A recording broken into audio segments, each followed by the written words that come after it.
Hey, welcome to the Copychat Show. I'm your host, Todd Jones, the Redneck Coffee Snob. On the Copychat Show, we talk about content marketing, copywriting, and digital marketing. And my guest today is Eman Zabi, who specializes in copywriting for launches. Is that correct, Eman? Yeah, thanks for having me. I do. I specialize in launches for entrepreneurs launching courses and membership platforms. Anything else you want to tell us about yourself? Sure.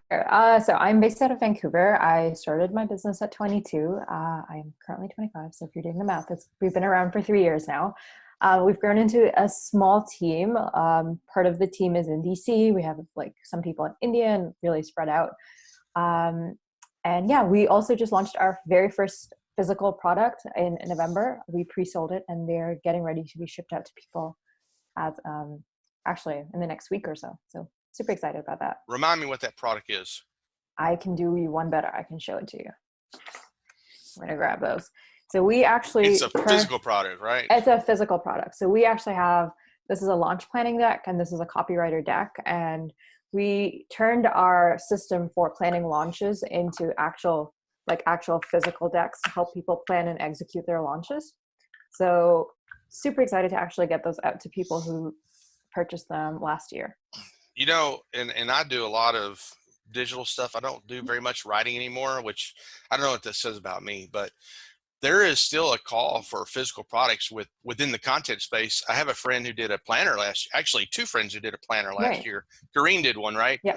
I have another friend who did one as well, and a physical planner. Now she has a PDF version, and then she's doing a Trello board now. Right. So, which I'm in the beta group for that. But there's still a call for people to hold something in their hand and do the planning.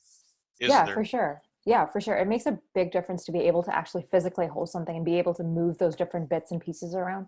And I found, in my case, I've always used sort of flashcards to plan my launches. And then I was talking to a client and I just like picked them up as I was talking. And then she was more interested in the flashcards I was holding than what I was saying.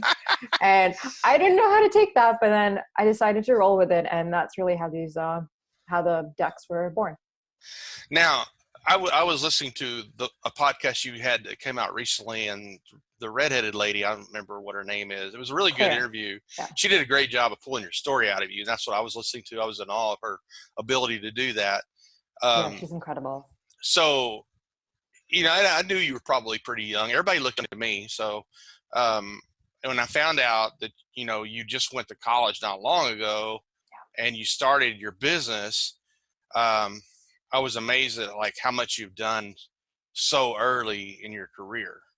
Thank you.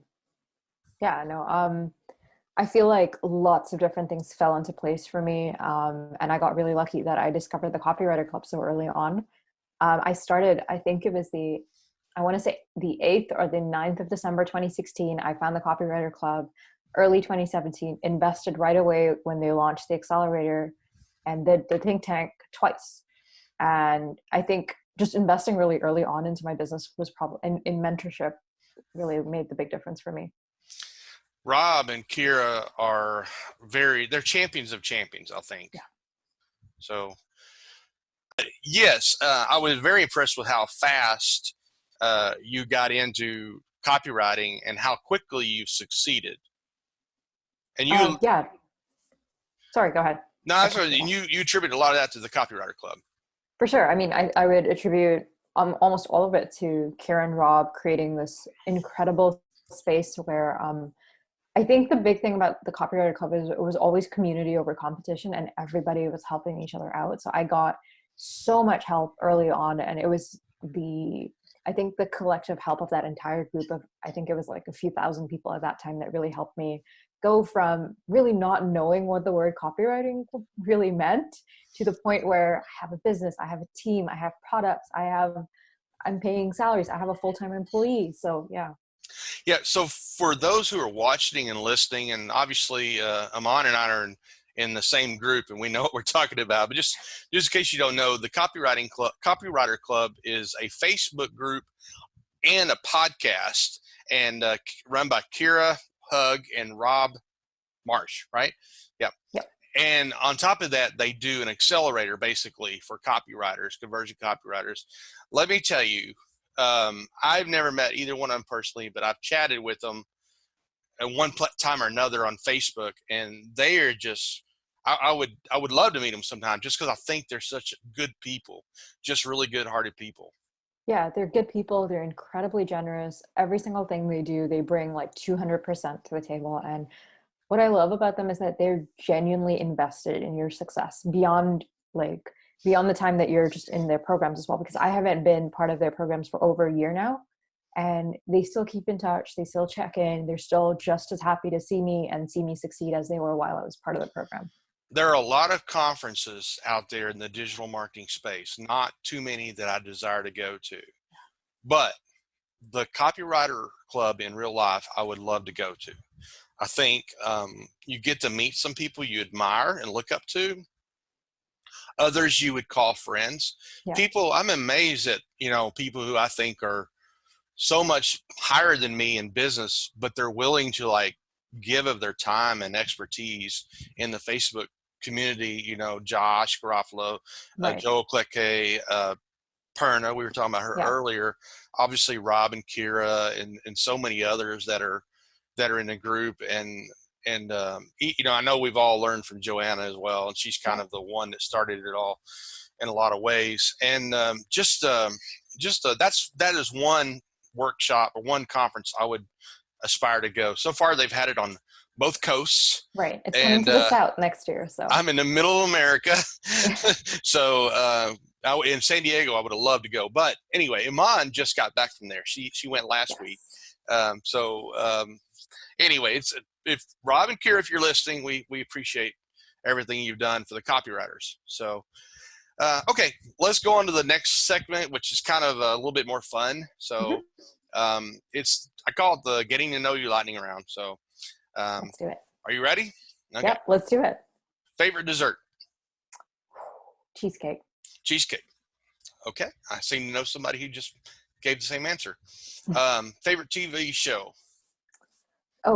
Newsroom by Aaron Sorkin. Fantastic show. Is that on a streaming platform? Yeah, or? Well, I don't think it's on anything anymore. I illegally streamed it back in the day, but it's I don't know if I should say that out loud, but no, it's a great show. I think every copywriter / every writer / every human being in the world needs to watch it because it's one of the best written shows on the planet. Newsroom. Yes. Okay. I'll try to look that up. Favorite holiday? Well, I want to say I don't have one. That's really weird. I'm like, I don't discriminate between my holidays. I like them all. Your birthday, maybe? Maybe. I do start planning my birthday several months in advance. So let's say the 10th of August. All right. Happy birthday. Early. Favorite author? Charles Darwin. Charles Darwin. Okay. Yes. Weird, but yeah. You're a bit of a sociology nerd, right? Yeah. I mean, my degree was in political science. We read a lot of weird stuff. Yeah. I hear you. What is your go-to karaoke song? I avoid karaoke like the plague for the sake of everybody else in the room. Yeah. Well, what would you be found singing privately that you just love to sing? This is embarrassing, but the song from The Lion King, I think it's like In the Jungle. Yes, it's a good song. The Lion Sleeps Tonight. Yes. Yeah. That's my go-to. That's actually an old song. I think it goes back to 50s or 60s, so it's been around a long time, but it's a really good song. Wow. I believe so, yeah. Okay. Any famous distant relatives or friends? Nope. Nope. Okay. Nope. Do you have a personal motto? Yes. And I don't know, again, I don't like a lot of my stuff is stuff that I probably shouldn't be saying out loud, but it's called, I'd say it's like shoot and call whatever you hit the target. And I feel like that's just been my life. Say it again. shoot and call whatever you hit the target. Okay. Hmm. Yeah, I can see that. I mean, we all kind of have that, right? So yeah, good. If you could live anywhere, where would it be? Oh, Singapore for sure. Where? Singapore. Oh, I'm sorry, Singapore. Singapore. Yeah, Okay. Yeah, yeah. Okay. yeah, Yeah. Pictures I've seen from there, really pretty. yeah. It's warm and it's super high tech, but there's still a ton of culture and the food is great. It's the Very perfect place. tropical, right? Yes. Yeah. Okay. What influencer would you like to meet for a cup of tea? Ramit Sethi, hands down. Who? I'm sorry, I should speak up. Ramit Sethi. Oh, Ramit. Yes. Yeah. Yeah, Yes. yeah. I barely know who he is. I mean, I know more now. Like a couple years Right. ago, I never heard of him, and he's Right. like this big deal in the digital marketing space. Yeah, And he's huge. I follow Selena Sue a lot, and Right. like Selena kind of got her break with him. So Oh, that's I didn't kind know of, that. yeah, it's sort of part of her story. Mm. Anyway, so and last question: favorite subject in school? Math. Math? Hmm. Really? Okay. You're a sociology buff, political science major, and you loved math. Yeah. A little bit Perfect of for a, conversion copywriting. isn't it? Well, people don't realize how much science and math is in conversion That's true. copywriting. That's definitely true. Yeah. I mean, I had this conversation with Sophie about it, and I think that's one reason she makes a good conversion copywriter too. Probably why I'm not very good at it. So, okay, your specialty we talked about Mhm. earlier is um, writing copy for launches. And so, what I'd like for you to do is kind of define what you mean by a launch. Sure. So there's two types of launches, and I specialize primarily in live launches. So the alternative is an evergreen launch where you have one product and you're driving traffic to it and it's on sale continuously, essentially.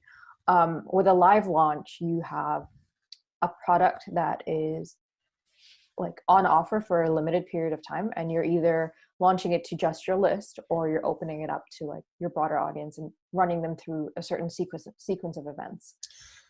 Can you give an example of what you're calling a live launch?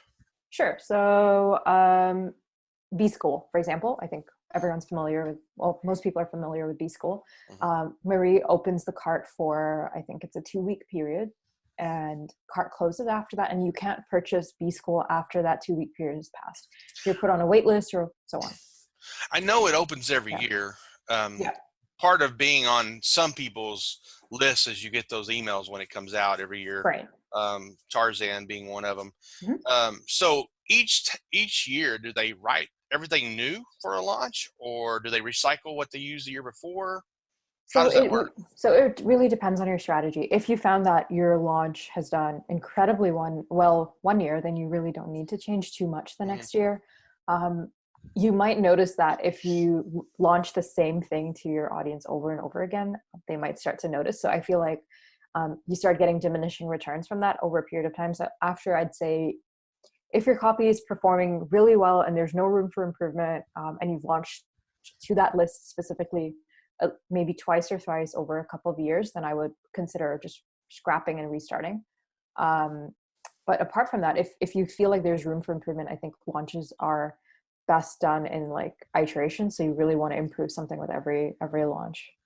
So you're constantly reevaluating, like Yeah. after you went through a launch period. Can you give, without giving away secrets, can you give an example of how you would evaluate a launch for the next year?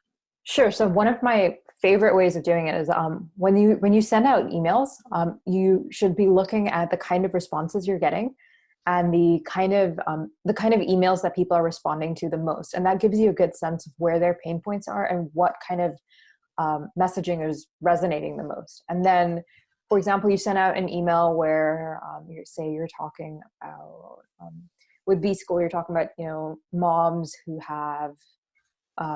don't have access to childcare or something along those lines and like are struggling with that.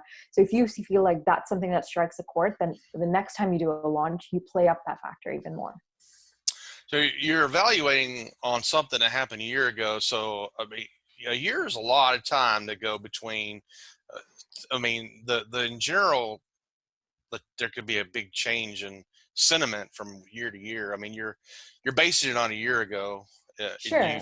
Does it work most of the time when you do that, or?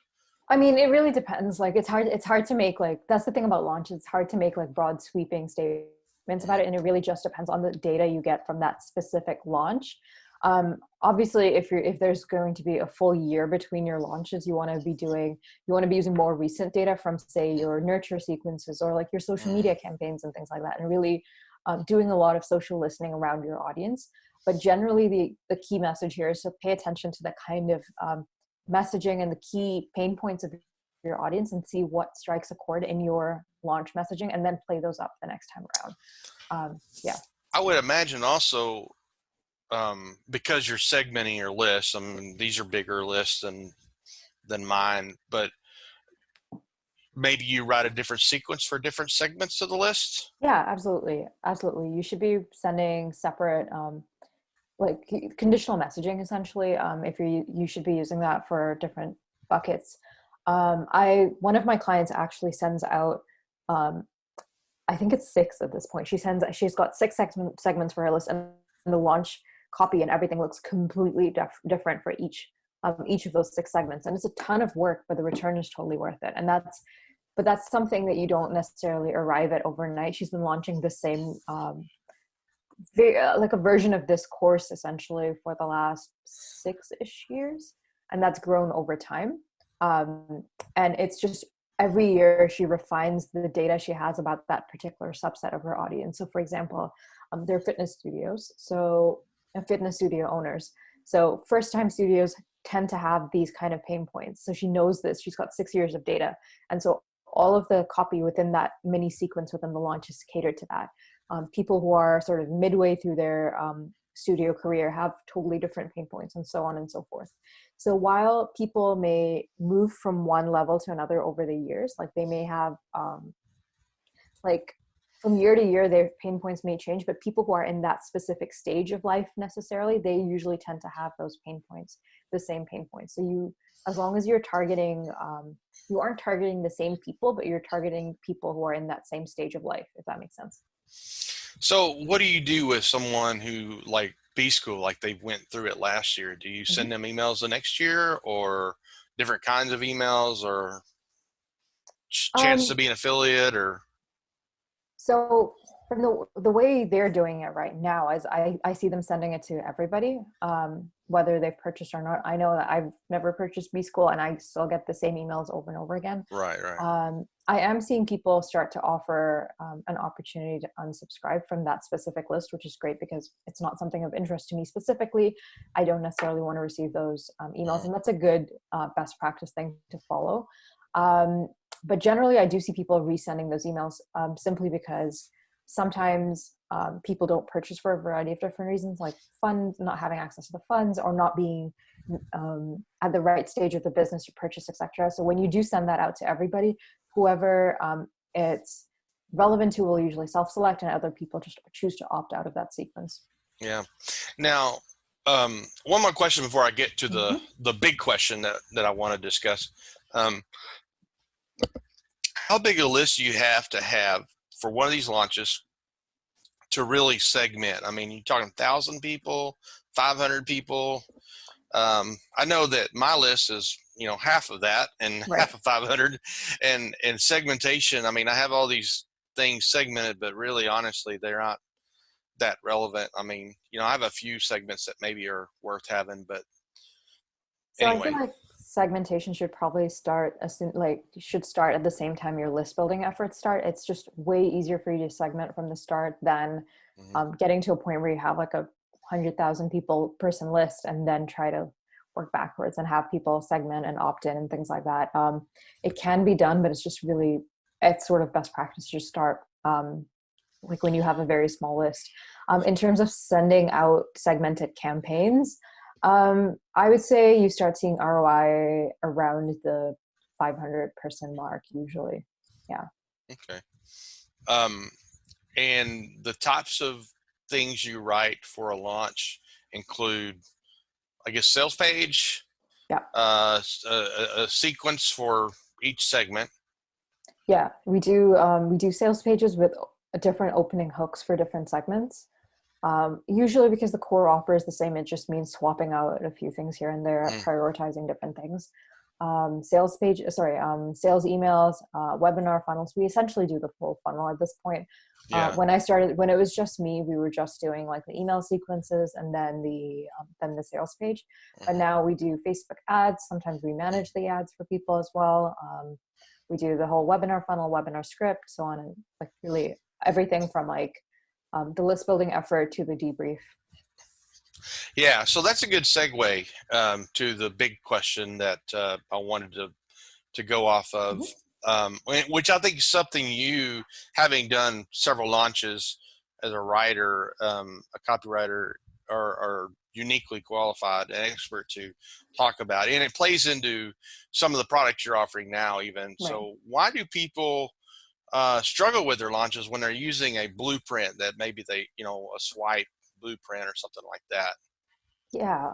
So I actually find it very weird that people have these whole launch blueprints all together, because I think launches are they have, like, your launch strategy has to be in response to the specific constraints and opportunities provided by your specific business. Hmm. Like if you don't have like a $30,000 budget to launch, you can't apply like someone else's launch strategy that has like a $10,000 ad budget and has like videographers and all of these different components to it. Your launch strategy has to stem from what's available to you specifically. You might have a much more engaged list than somebody who has a 50,000 person list. Hmm. So you might not necessarily need to have like the big webinar funnel and all of Hmm. that. So like, it's just strange to me that people are it's like trying to fit like, it's trying to like force your somewhat like, it's not like, you remember those toys that used to be around where like you'd have like lots of holes in different shapes and you'd have to like fit them in, like, yeah, so it's just essentially like that. You're like Round hole, trying to, square peg. exactly, that was Yeah, what I was looking for. yeah, Thank you. Yeah. It's like, what is that toy called? But yeah. yeah, Well, there's also Legos, but not quite the same. no, yeah, Yeah, no, I mean, so now, but see, if I'm maybe a smaller business, um, or coach or consultant or whatever, and I'm looking to launch something, and I'm looking at, say, Amy Porterfield, who's very well known in the digital space. And yeah, she's got in case you're watching, listening, and you don't realize, Amy's got a team, right? She's right, got a yeah, big team. And and she does have a course on doing courses as well.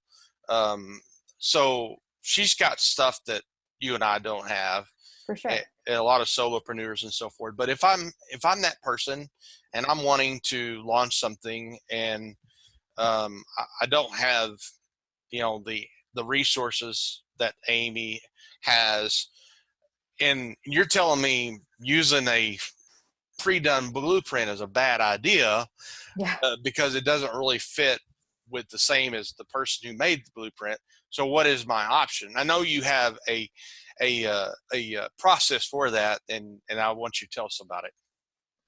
sure. So I think the first step is actually deciding whether you're ready to launch in the first place. So it's kind of looking at a couple of different things. Like, is there an actual demand for whatever you're launching? Are you fulfilling an actual need? And something that I ask my clients or prospective clients a lot is, have people actually asked you for this specific offer? Like, if you were offering a coaching package, how many people have asked you for this? If you were to email those people right now, what would they pay for it? So really just having an understanding of what the demand is for whatever you're offering. That's probably the very first thing you need to be doing. And then looking at your audience. So what kind of where are they in that customer, like, sort of customer awareness journey? Are they sort of aware that they have a problem, or are they ready to like purchase, and are they very like solution aware? Essentially, are they asking you specifically for that solution? Because your strategy will depend on where they are in that. For example, if you feel like your audience does actually need this, but there's some knowledge gaps, essentially, like they know they need this, but they don't know quite that this is the solution and that you're the person for that, then you might need to actually have that webinar and have that funnel. So the components you include in your launch have to be a response to something that you're seeing in your business. They are a response to a certain constraint or an opportunity that you're seeing. The other thing you need to be considering is your actual reach. Like if you've just started a business and you have no organic reach and you have no list and you have no connections, then your launch is going to fail. Like Yeah. it just comes down to that. Like how big is your organic reach? I like to tell people to assume that only a 0.5% of their actual email list will convert. And if you set that as your benchmark, are you going to hit your goals? Are you going to actually break even? So those are the kind of things that I tell people, like, consider before you even start, because you never want to be, you never want to be putting in money you don't have into a launch, because your first launch is a gamble and you don't want to lose money on it. Yeah, people don't think about that, I think. And I, and I launched a product last year, and you did as well. Yeah. Um, and I don't know if those things I would pass the test on all those things. I will say I had some organic reach, Right. and I did invest a single ad in Yeah. my product. So, it was all organic in that regard. And I didn't have my email list, and I would say probably about 0.5%, maybe less Right. than that, of my list actually bought it. Now, a whole lot of other people have downloaded like some freebies. Like I've offered the about page and the homepage Right. framework for free, not the whole thing. And I've had a few people add to the list just to get those things. Right. I did what maybe you would call kind of a minimum viable launch. I didn't like make a lot. I mean, I made some money on it. Right. I was fortunate to have some people to help me along the way. I didn't do a traditional funnel. I didn't do a Right. webinar. And now, after what you said, that makes me think maybe I should have done at least a simplistic webinar where I basically do a video and kind of, Yeah. would that Yeah. have I been mean, a good idea? did you feel like people weren't aware of how your product would help them? I think they were, because the very product I launched was meant to address. I mean, I told you I did WordPress websites, and I've Mm-hmm. been in the digital space. And one of the biggest things, I don't. I mean, you don't have to convince people that it's a problem that clients don't Right. get the content to Right. them. They Right. know that. Right. It's how do you solve that problem? And there are multiple ways to do it. Right. Mine is one of many. There's software out there to help with that as well. Um, Right. but what I guess maybe what my product does is, well, I knew I was onto something when I had given away all these worksheets Mm-hmm. to a community, and one of the guys came back to me and said, I took all this and I sold, and he's from UK, so I sold I think he said £2,000 consulting Right. package to walk them through. I'm like, you did what? And it's like, wow, okay, so you have a product that if and I know a lot of people just kind of want to, they want to plug and play, right? Right. But I'm like, put on your consulting hat and walk them through this, make some money off of it, Yeah. um, and it'll help. Because I had a project one time, I've told this story multiple times, when I was working with the agency. After the onboarding and the design, they handed it off to me, and I did everything. So project Right. management, talk to the customer, build the website, insert the content, and it took over a year to complete Mm-hmm. because of the content, which is mostly the writing part, right? Right. Um, and so that's what you run into, and there are different ways to solve it. Um, I feel like a lot of customers who decide they're going to write their own content to save money or whatever are looking at a blank screen. They Yeah. don't know what to write, Yeah. and Absolutely. so the need was there, and as more than one person told me, it's like, look, I don't have to produce it; it's already done.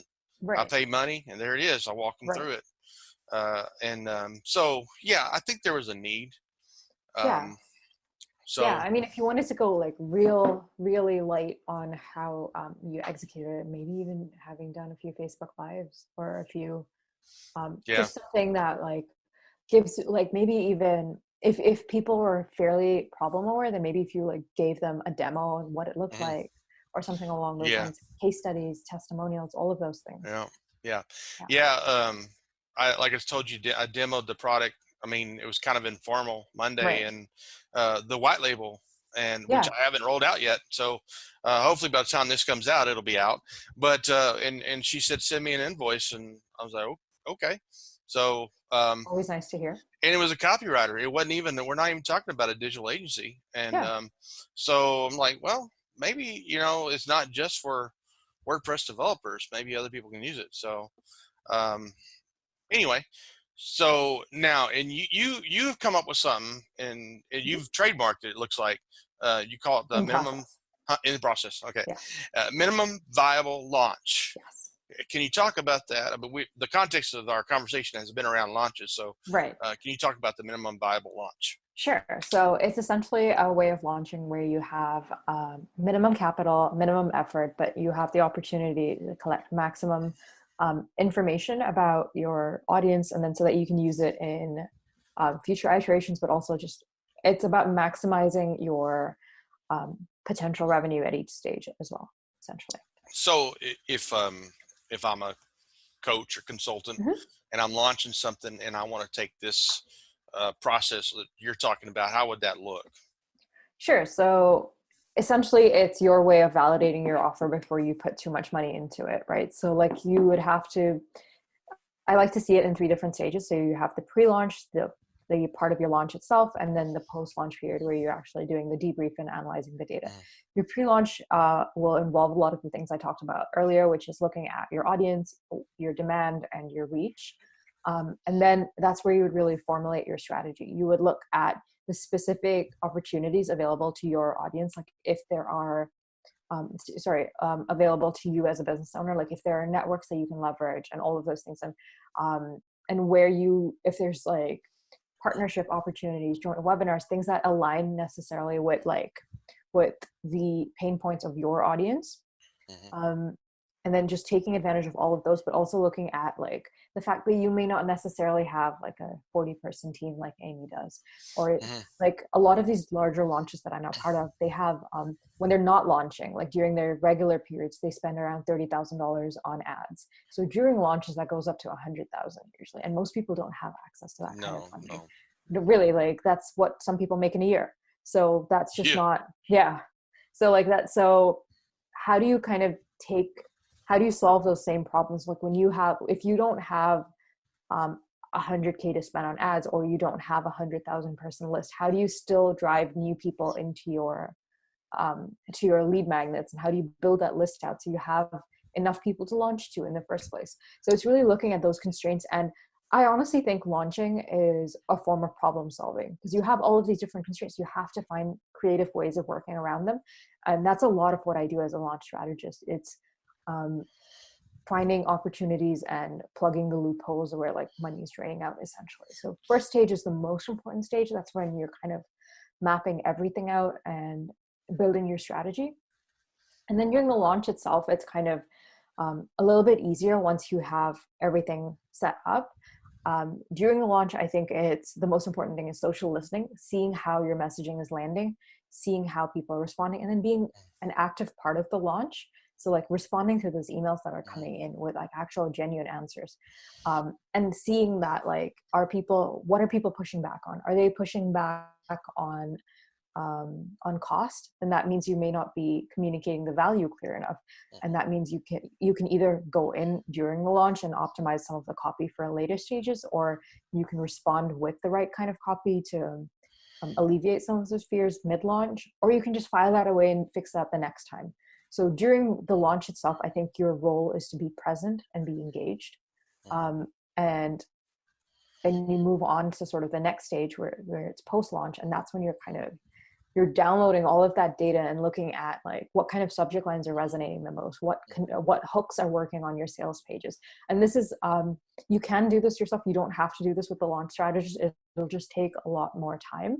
And that's really why I wanted to kind of create something that would guide people through the process. That really was the thinking behind the A to Z launch post that I've written, and that I will like link to you guys so you can have it as a PDF.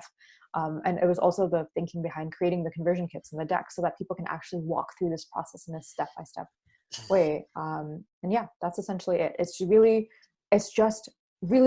simple concept, essentially. It's it's taking a problem solving and experimental approach to your launches so that you can improve them every single time.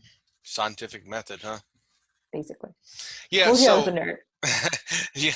So if I'm going back to the website copy framework, I mean, if I'm doing an MVL, minimum viable launch. So would you create a funnel or do something like a traditional lead magnet or a webinar?